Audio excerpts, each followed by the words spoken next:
time to talk about another week of racing ahead at Saratoga.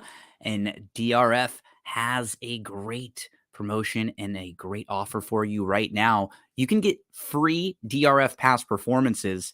And I'm going to be looking at the formulator past performances. We're going to take a quick peek at the late pick 5 for Wednesday at Saratoga. Another racing week at Saratoga is ahead. Keep in mind, if you use the promo code WINNING, and you sign up for a DRF Bets account, they will give you a $250 deposit match bonus. So follow these steps. Number 1, join, sign up, use the promo code WINNING. They'll give you a $10 free bet immediately, $10 free bet once you're signed up. Then make a first deposit of exactly $250.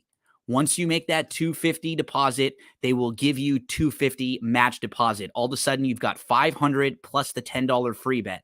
They're also going to give you 10 free past performances. And then every time you bet another $50, you get another credit for past performances. So if you're wagering, you'll get free past performances. Every time you're betting 50, you're going to get credit for another one. You're going to start out with 10 plus the $510 if you deposit that $250. So do it right now. Get to DRF Bets. Sign up for your DRF Bets account, and you can play Saratoga on Wednesday. Now, I try not to predict the weather. I mean, obviously, I'll look at weather and we will make adjustments when we handicap, but I don't like to predict if it were to be this way because it's really hard to think about who stays in races if they come off the grass, exactly how wet is it on the track, what does the race shape look like now after the scratches. So usually when I'm handicapping the races, I'll just look at them as is, and then day of or leading up to the races when I need to call an audible and make adjustments, that's what we'll do. So let's take a look at Wednesday, July the 19th, and the pick 5 that starts in race number 6. I didn't really love many of the first timers in here. I actually thought the 6 was a bit interesting. So this is an open maiden special weight race for 2-year-olds going 5.5. But the 2 of the horses who I think are major players in here actually did run against State Bred Company. The 6 Sun and Wind ran against New York breds, and the 9 Cozy Colby ran against Florida breds. Those 2, I think, are major players in here, as is the 3 who debuted against Open Company. So I think that those 3 horses who all have experience, those are kind of my top tier of runners in here. We can mention for the 3, I like Fun Size. She had a slow start. She was about 10 lengths off. She got into a nice stride. She tipped to the outside. She closed well for second behind a horse who ended up getting a perfect trip winning. That was Wine on Tap. Wine on Tap came back, was favored in the Schuylerville. It's kind of a lackluster 4th in that race behind Becky's Joker. But I like Fun Size is a half to 2 winners, an 8-time winner named Amelia Bedelia. And this barn is very, very good with horses making their second start. Over the last 5 years, they've been about 20% with horses making their second start. They won with their last one. And you can take a look at this, one of the real cool features of the DRF formulator past performances. So we click here. We can click on second time starters. So just any horses making their second career start. And we can see that the barn is 19 for the last 96, 20%. They've actually won with their last 2 and 5 of the last 10 under similar circumstances, just horses making their second start. So we already showed some ability in the debut, did this filly, and now she will likely take a nice step forward. But the 6 Sun and Wind, she's a little low on speed figures. With these 2-year-old races, I don't get as concerned with the speed figures because they can just kind of go up and down a little bit. I like what I saw from her in her race overall. Take a look at it. And so she's the 1 in here. Right off the bat, I like the fact that she already had to draw the rail in her debut and had to deal with that. So she draws the inside. She shows some speed, but a couple others are also showing speed. 3 others look like they want to go to the lead. She tries to just hold her position down there, and she's able to do so for a little while before she gets squeezed back about a length. So not an easy spot to be in for a first-time starter. You sort of force from the rail to go. Then you get squeezed back and shuffled back a little bit. And now she pushes through again down on the inside and she's trying to get through. Going to have to angle off the rail and sort of come around a little bit and tries to get in between horses. And so just doesn't have the smoothest of trips. Can't get through down on the inside, tries to come around. But even here, like she's not able to really quicken, but she's just trying very hard in between horses with May Princess up on her outside. She's in between, determined. I thought it was a very good performance from her. And I think that she can gain a lot out of that effort. So she's going to be in the mix for me too in the pick fives. The 9, Cozy Colby, was a step slow, then got bumped, was in traffic, was in between, waited, was about 4th, about 2 lengths off, moved into contention, the 3 deep bid, tried really hard all the way. No knocks. There was a 3 furlong work at Saratoga on XBTV if you want to watch that. But she will now move in and face Open Company here after facing Florida Breds last time out. So I'm going with the experienced horses in here. Of the first timers, the ones that I thought were the most interesting would be the 2 and the 8. The 2, Queen's Martini. This barn has a lot of live firsters at the meet. Looks like this horse has shown some ability in the works in the morning. Barnes won about 10% with their first timers over the last 5 years. The Dam was a winner. The Lone Sibling was a winner. Checks a lot of positive boxes for a first-time starter. It looks like there's some ability here with her too. So she'll probably be in the mix for me in a pick 5 or 2, as will the 8, Almond Fudge. This barn isn't fantastic with first-timers, but they're capable. They've won with 4 of their last 66, 2 of their last 16. They won recently with the first-time starter at Ellis Park at 8-1 on June the 17th. Solid recent works at Keeneland. Does look like there might be a work or 2 missing here on the tab. So for me, probably looking at the horses with experience most, 6, 3, and 9, and then the first-timers of the 2 and the 8. Let's move to race number 7, which is the start of your late pick 4. This one is a New York bred, non-winners of 2, optional 45 claimer going a mile on the turf course for fillies and mares 3-year-olds and up. I thought this was a really fun race to handicap. You can go many ways. Like the one, Classic Colors, actually has the top turf buyer in the field. This horse is 8-1 on the morning line, and that's because she's been facing softer company as of late, but she's also been facing Open Company. And look at last year, she was a winner on May the 22nd at this exact level at Belmont Park at 4-1. Since then, she's faced Open Company, first level allowance, so tougher races than this, and she wasn't beaten a whole heck of a lot. She was 4th and 5th in those races. She then was in a stakes race. She finished 6th that day. Then again, she was in an Open first level allowance. She was up at Woodbine. And that's the end of her 2022. To start this year, she's running over at Laurel, then at Charlestown in first level allowance races, back to back. So she's on the dirt. She's just a much better horse on the turf. So most of this year, she's been on the dirt. She gets back on the turf at Pimlico, best race of the year. Tries to get on the turf last time out at Delaware. It comes off. And now she gets back to the grass. And she's back in with New York breds. I think she's really intriguing here. She doesn't have a whole lot of early speed, though. She's going to need a little bit of a trip. So she'll save ground and probably try to come running. I'm also going to use the 6 all over the place. I think Golden Rocket makes a ton of sense in here. This one had a steady and tight, was back to last, was about 3 lengths off, was unlucky. She really wanted to be closer. She moved into contention, but the winner got the jump on her. She's now going to go second start off the bench. She's proven at Saratoga. She's going to make her second start as a 4-year-old with upside. That was also yielding turf that she had to deal with last time out. And you start diving into her form. She's on the dirt, 2 starts back, and that's at the end of the year. Eliminate the December 29th race. Just put a line right through it. Go back to the Pebbles. That's a grade 3 race where she's behind Faith in Humanity and Gino Romantica. Those are graded stakes winners. Gino Romantica is a grade 1 winner. Faith in Humanity won another graded stakes earlier this year. You see an Open first level allowance race at Monmouth Park. That was a little too tough. She's well spotted here. The 7 is going to be pretty tough. Obviously, this barn is just sending out everything that's firing. And if you eliminate her one race that was taken off the turf, her overall turf form is excellent.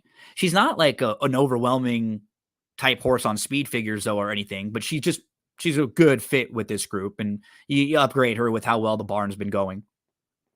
I'm 167 all over the place. And then, honestly, following that, you can make cases for what about the 5? Home for Christmas.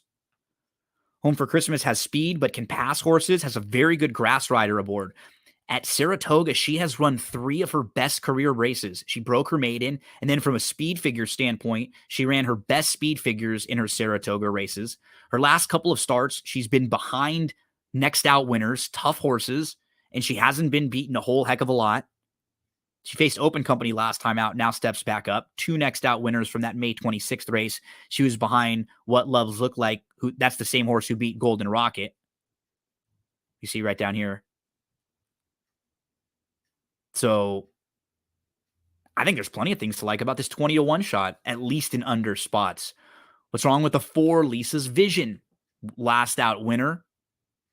She had a good start. She was actually right on the lead, but then they all wanted the lead. She backed up. She sat 4th, about 2 lengths off. She moved up to challenge. It was a determined battle to wear down her rival late. She now goes 3rd off the bench.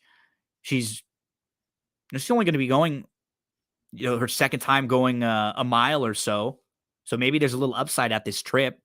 That June 10th race has come back very live with 2 next out winners. The runner-up came back next out to win. So we can look at this race, the June 10th one. We had Silver Skillet come back to win next time out. First level allowance, New York bred, earned a 78 buyer. The last place finisher came back to win on the dirt. So a live race so far. Yeah, I think there's just so many ways you can go in this race. There's nothing wrong with the 9. I'm just kidding. To the outside, it's just a situation where I liked others as a little bit more. I'm just kidding's last race was in against Open Company and was just probably in too tough there. Put a line through that, and let's focus in on the races against New York breds. She's back in with New York breds now. She was put up via DQ against Collaboration 2 starts back.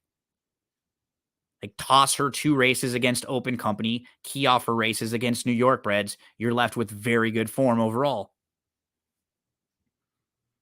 The 2, I mean, again, this is why you love Saratoga if this race is able to stay on the grass for a race like this, where you can go so many different directions. I didn't even mention Master of the Tunes, Irad Ortiz Jr. aboard off of back-to-back really good efforts on this one. He jumps aboard. This is a major player here. She fits. She would be no shock. I just sort of like others more. Like looking at her speed figures, looking what she did back in September at Belmont at Aqueduct, one of those types of races would stack up well. She just hasn't been consistent enough overall. She owns the second turf buyer. She seems to be trending back towards that. And then even the 8 would be another horse worth mentioning. Toolcat, whose turf form back here is not bad. This is a horse who just runs on everything. Has been good on the dirt, has been good on the synthetic, has been good on the turf, just like super honest, 6-year-old mare, 8-time winner. Great betting race. The 7th at Saratoga on Wednesday. 167, how I stacked them as my top tier. Below that, 5, 4, 9, 2, 8. If you wanted to go deeper, I like to order horses, so I know how I like them, and then I'll kind of maybe adjust based on prices. 167 will be all over the place to me. Probably some 5 long shots, and then 1 or 2 like real spread tickets where I can maybe press an opinion in a different race. As we move to race number 8, this one is a small field. We're going a mile, and this is basically the quality of a legitimate stakes race. Midnight Stroll is in nice form. I think she's a cut below. I am also a little worried about her trip from the rail. Gerrymander's the one to catch. The problem is she got the same exact type of trip on June the 24th, and she just lost. Movie Moxie sat right to the outside of her and just went by her. So why won't that same thing happen again? I don't know. Gerrymander could absolutely get loose, get brave. She's got a little back class too, and she's proven at Saratoga. But that was what makes this race difficult. She's stopped in races when she's been clear, and that was supposed to be the race where she dropped back down in class. She cleared, and Movie Moxie just ran her down. I am intrigued by Nostalgic. I like this filly a lot last year after her Gazelle win, and then in the Oaks, I thought she had legitimate trouble, and I was waiting for big races from her the rest of the year. She ran into Nest and a couple times. Then they tried her on the turf. She ran a good race in November at Aqueduct, and then at the end of the year, I think you could put a line right through it. I feel like she's the type who will be a good 4-year-old or just a good older horse now. So I'm actually going to use her in some spots because Mod is capable. 17% off plus 180 days. He's 4 for 24 off plus 180 days at Saratoga recently. Nostalgic. The horse to beat is 63 Caliber. She got a weird trip last time out in the Lady Jacqueline. She was close up. She was third. She was in the 2 path. She was about 2 lengths off. She kind of backed up to 4th. She was 5 lengths off. She was 3 deep. Then she went in between horses. She looked done. She backed up, and then she came on again. She was in between horses. She just didn't really get asked early enough. I think if they handle her more aggressive, she'll be pretty tough in here. Didn't know what to do with Favor. She comes back from the races in December. Looked like that was going to be the start, basically like the start of her year, right after she missed the half of her 3-year-old season. And then after that race in December, she's off again. And they've kind of sped her tab up. She's been like every 6 days recently. The July 12th work you can see on XBTV. I don't know. She could maybe sit a trip. It just comes down to the pace again. You start looking at this race, and then, of course, it really goes through gerrymander. And well, if Movie Moxie just gets that same trip, is sitting right to the outside, she'll probably be pretty tough in here. She hasn't run as well at Saratoga. She's a better horse now, though, for Linda Rice. I ended up going 3, 4, 5. Those are, and then I just don't know what to do with the 2. Just not sure what to do with the 2. Gerrymander. Can this horse get clear? We'll see. Let's move to race number 9. 5.5 on the turf. First level allowance race for fillies and mares, 3-year-olds and up. And a couple horses here are on my radar. The number 6, Little Mambo, will try turf for the first time. Take a look at the dam of this runner. She was a 3-time winner on the turf. She was stakes placed. Major positive there. Now, you don't really have a whole lot when you look at the direct siblings. I think only one of them tried turf one time. So we don't really have direct turf pedigree from the dam side to go off. But overall, this is a horse who's beautifully bred, top to bottom for the green. And then you just look at his body of work, her body of work, what she's done recently. All of her races early on were solid. She showed good tracking, positional type speed. She breaks her maiden back in May of 2022 on a sloppy track, but she's actually run faster on fast track. So it's not as if she was just a horse who aired on a sloppy track, and she's run well.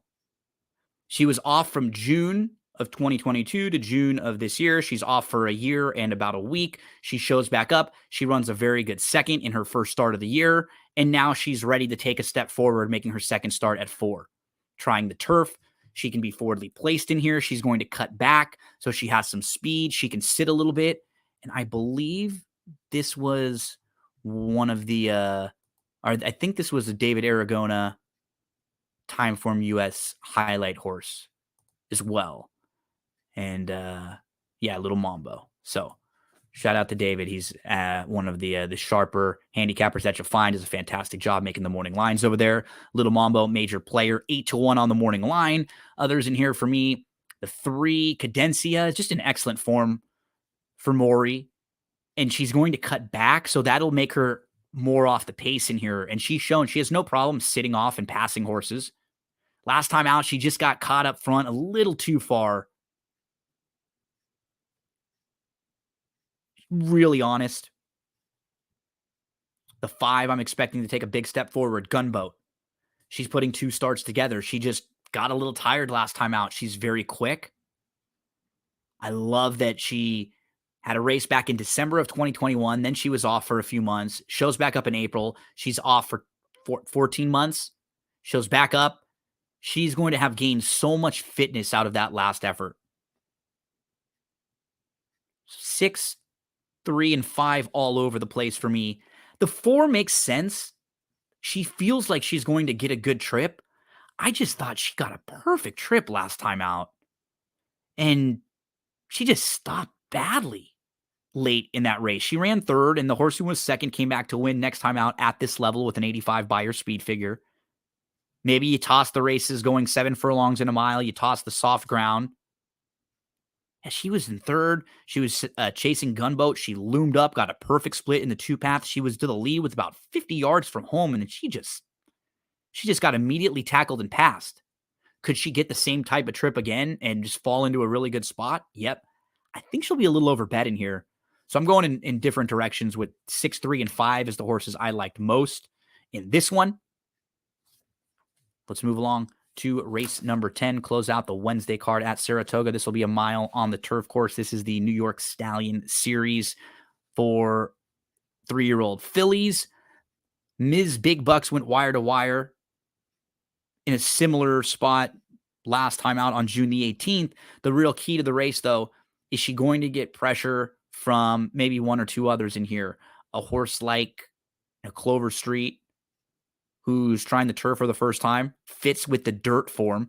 Could they get aggressive? Wouldn't be a shock to see little Lindsay try to get a little more aggressive. She was really close when early in that race last time out. And I think the key to the whole race is the 8 Queens over 3s. She's stretching out from sprint races. Will she be forwardly placed in here? She hasn't shown the same type of speed on the turf like she has on the dirt. But if they want to go with her, could she just at least make life difficult for the 3? So I'm going to use the 6 in here on top, Little Lindsay. I think she just will get the best type of trip. She was fast early. She ended up sitting just off second. She just couldn't go on, but she was quick from the outside. And a couple starts back, she got DQ'd from a win. If you toss the grade 3 maiden, her other 2 turf races are really good. I like her in this spot quite a bit. Little Lindsay. The 9 will be in the mix for me. Orange Freeze, first off the claim for a barn who's been pretty good first off the claim. Even in New York, 19%, 3 for 16 recently. It was a powerful win for Orange Freeze. 2 and 1. Burnt again is in good form. Actually was beating Open Company last time out. Now is back in with New York breds. The 1 Red Moon, she will come running. She didn't seem like she had a whole lot of speed in that last race. I thought her effort was fine. She straightened out late, and the extra distance should help her. 6, 9, 2, 1. For me, you wanted to go a little deeper. That's where you throw in the 3, Ms. Big Bucks. I'm a little worried about the prospects of some other speed in here, and she's got to stretch the speed a little bit longer. The 5, Clover Street, who I mentioned, trying turf for the first time and could be a pace factor. And then the 8 would be another Queens over 3s, just the total wild card. Maybe she catches a flyer and gets brave here. Let's look at your pick 5 for Wednesday at Saratoga. Best of luck playing the pick 5. Remember, get over to DRF Bets if you want to get these past performances for free. You can do so at DRF Bets when you sign up for an account right away. Use the promo code WINNING, and they'll give you 10 free formulator past performances. And then every time you wager $50, you'll get another free formulator. Good luck on Wednesday over at Saratoga. Let's make some money.